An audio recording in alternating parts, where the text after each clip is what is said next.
Welcome back, everyone, to the Rise of Tryhards Dominating Sunset Canyon series. Today is going to be a very special day because this might be the day that I get to claim and potentially hold number one in Sunset Canyon. I am not there right now. I am number 8, and you may recall this player with his expertise Minamoto, expertise Hannibal, blah, blah, blah, blah, all ahead of me. However, I have great news to report. Earlier today, I upgraded to Sitial level 22, which means I have 5 marches. So this is my opportunity, potentially, to beat the whales in the kingdom. Let me first give you an update on my commanders.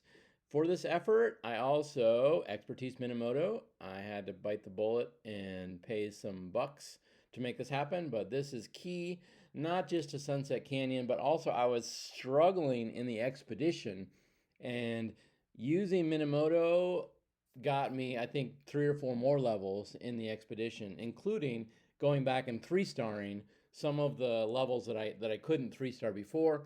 So this is going to be a source of income for my account in terms of tomes and Ethelfled heads. So that was great. I also refined his weapon, so that added 3% stats just to refine that weapon.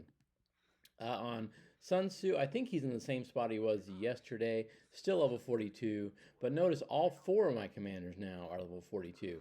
Kusunuki did, check this out, he's got equipment in every spot right now. He went up 2 levels. He went from yesterday, I think it was 40.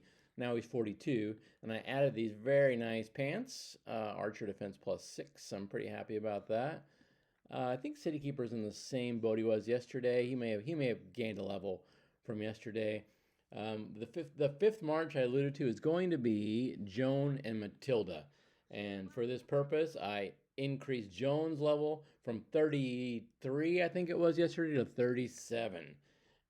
She has siege equipment that I bought with dollars. This set cost, I think, 12 or maybe $20. So she's going to become a primary commander, and she's going to lead siege.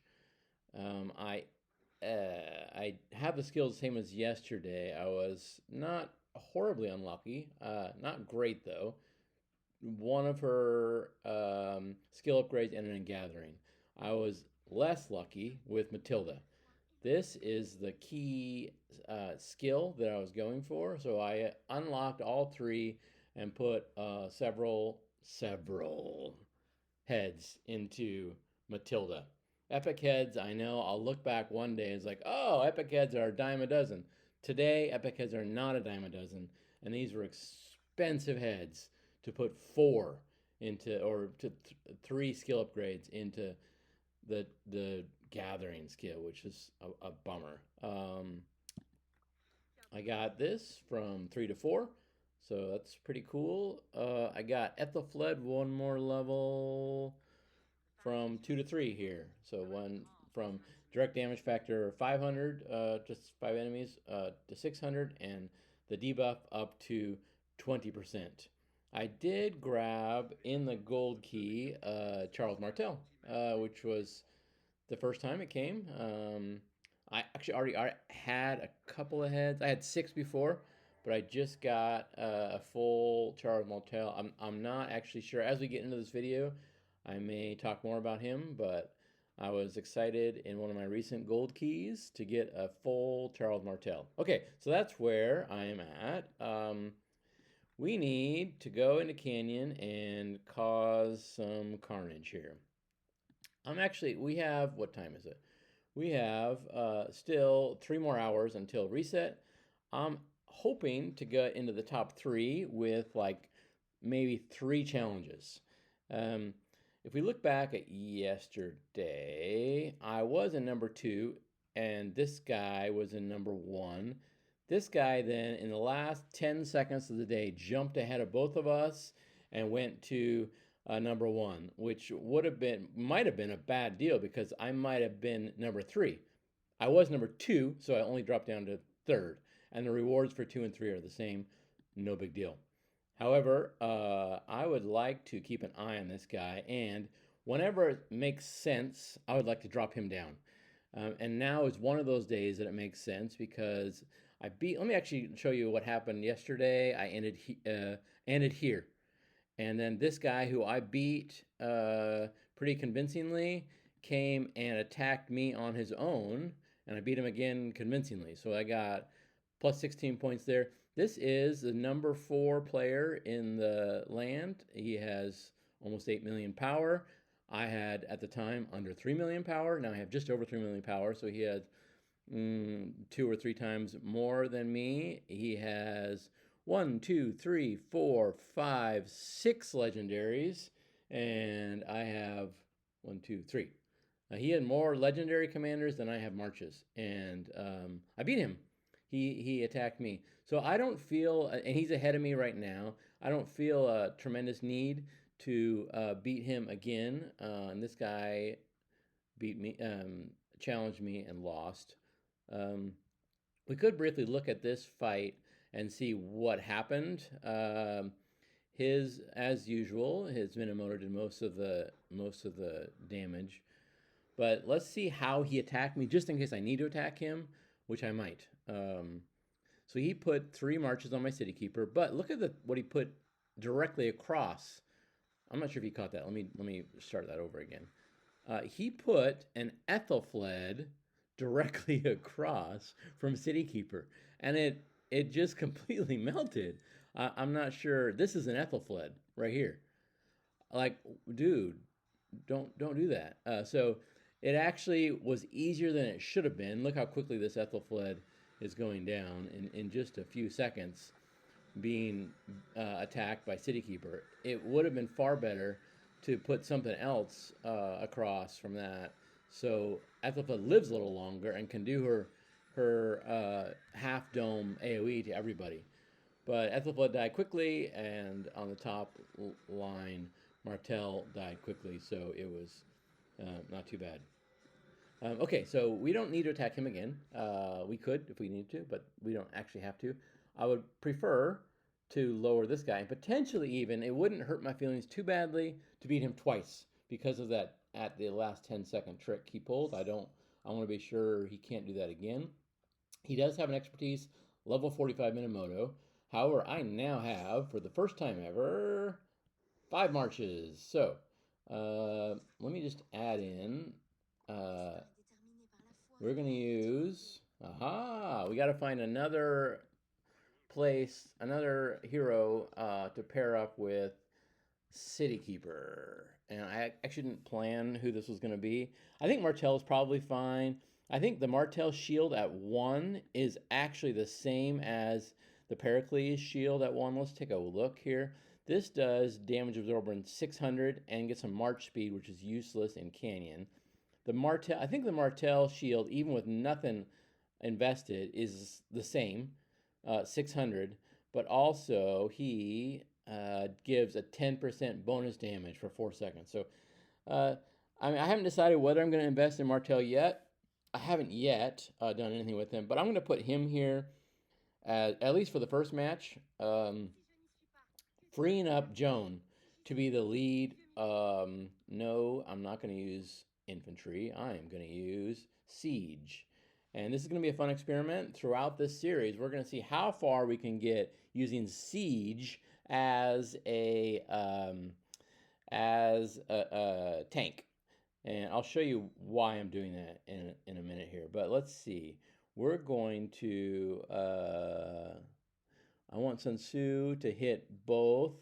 That could probably happen there. I think, you know what, with Kusunoki's new equipment, let's see if he can hold up to this Minamoto. So we're going to have Kusunoki and City Keeper destroy Boudica, and then both of them are going to try and take down Minamoto, and that would be great if they did. If not, it's fine, because Sun Tzu is going to come up, and even Joan may last. So this is our very first time using our 5th march. I'm excited to see what Joan and Matilda can do. They are not leveled up. Joan's like, what, level 37 or something? And they do not have all their skills in place yet, so they're going to be much stronger. However, in the meantime, we're going to use them, and let's see how badly Minamoto hurts our top line. Even if Minamoto kills the City Keeper, it's totally fine. I don't mind because I have more marches than he does. It's almost not really fair anymore.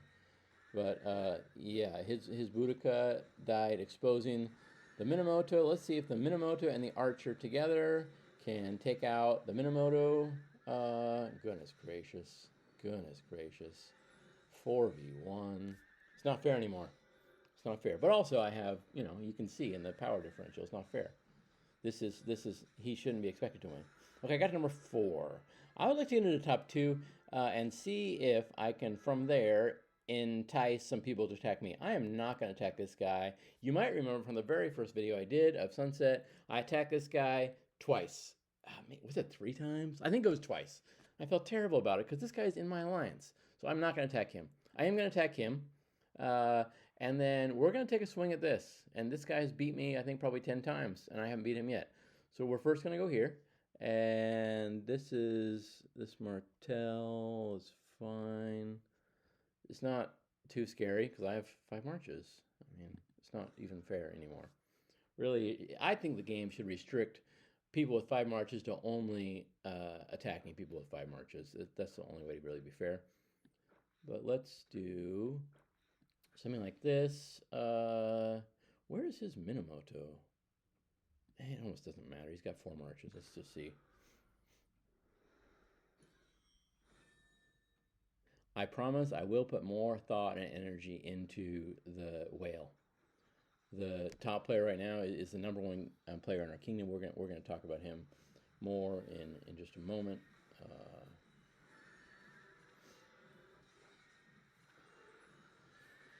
And when I have 5 marches, I should actually look and see how much damage Joan and Matilda are doing. I think it's probably not that much, but in the case where there's 5 marches targeting me, I need Joan to soak up a march. I've kind of thought about it a little bit already, but this is not very hard with 5 marches. It's 4v1, which is not again, it's not fair to let people with 5 marches attack people with 4 marches. It's just not fair. But let's look at the stats and see if Joan is doing anything. Hey, she's helping. Look at that, she's helping. She's not doing much, but she's helping. Okay, I got to number 4. How did I get to number 4? I thought it was number 2 a second ago. Did I lose to somebody? You know what, just in case, I'm going to set my defenses with the new march. City Keeper, you are going to take Martel. And you guys are going to do this. Confirm, okay. Okay, so somehow I dropped to number 4. Do I have to attack him again? I dislike doing that. I'd prefer not to. 1787. I mean, he did go ahead of me. I'm going to challenge him again. I will not force you all to watch it.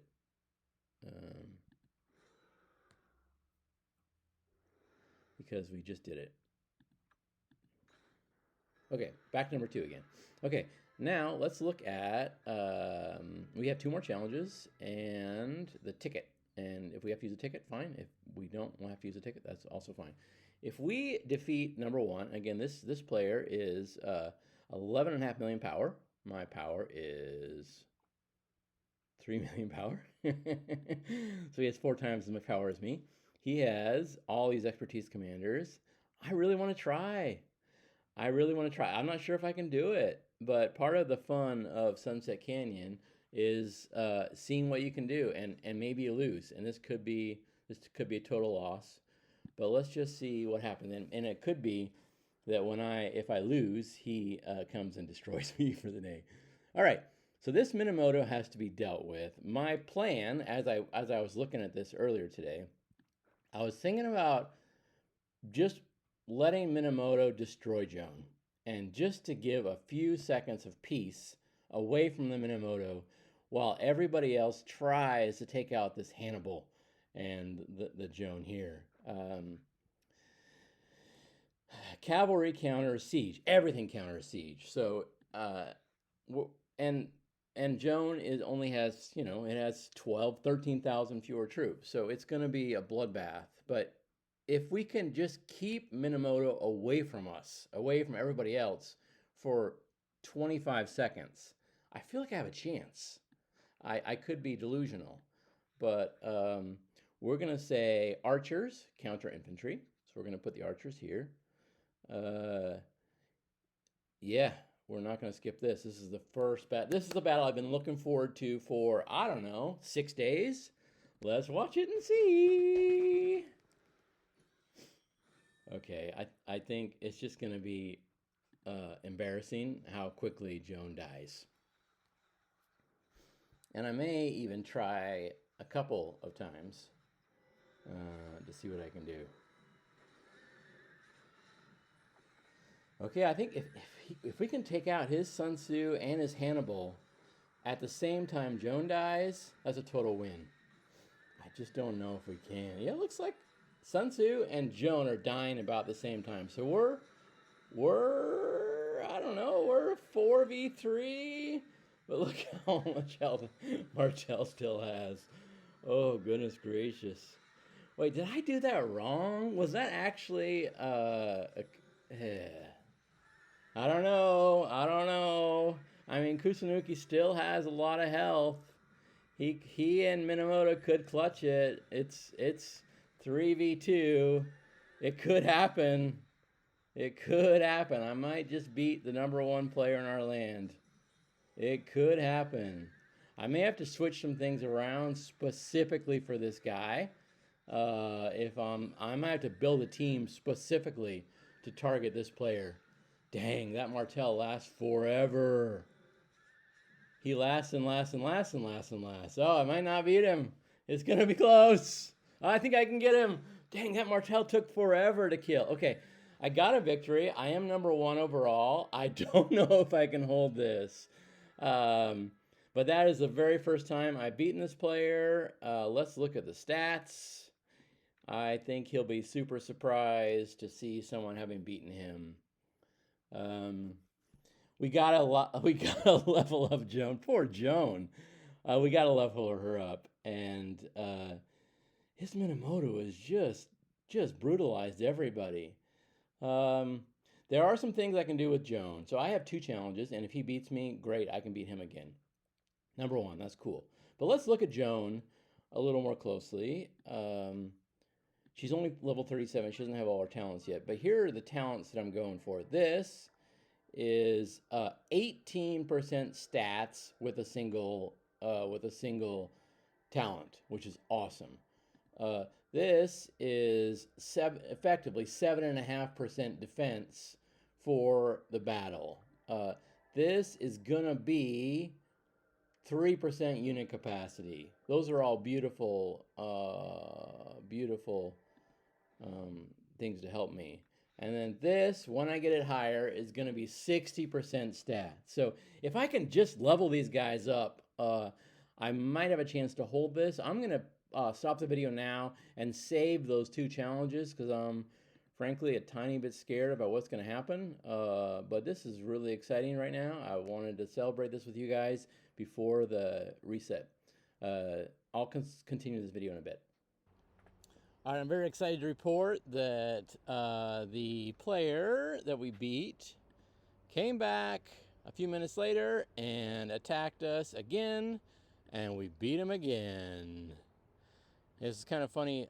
This time, I was kind of speculating what he must be thinking. Is like he put his Sun Tzu, which is right here, against my siege march. And if you watch just this, it's going to show you the power of siege. Like you'll see head to head, and there's some AOE in both directions going, but the Joan and Matilda here outlast the Sun Tzu, and we actually win this pretty convincingly. Joan is keeping the Sun Tzu in place while my Sun Tzu and Ethelfled blast him with AoE. So it's not like true 1v1. But the dynamic of using siege down there to keep that other march in place and not let it get all everywhere really helped us. So this ends up being a pretty convincing win. We still had 2 marches left at the end. So I do have one challenge left. It is a few minutes, 9 minutes left. So I'm not actually at risk of being caught because this is my alliance member. I don't want to fight him again, and he already fought me, so I doubt he'll fight me again. This guy's pretty far back, so let's just fight this guy who was the last second jumper ahead of her before, if he becomes an option. And I'll challenge him, get a few more points ahead, and that'll be all we need to do for the day. If you recall, this is what we did before. Let me just skip this. And we get 13 points. Not bad. So we stay number 1. We're ahead of my teammate by 27 points, ahead of the 3rd place by 40 points. So we'll see if we hold it for 8 more minutes, but this could be the start of a streak of number 1 in Sunset Canyon. Really glad that you guys stuck around to watch it with me. Thanks. Like and subscribe. Okay, bye.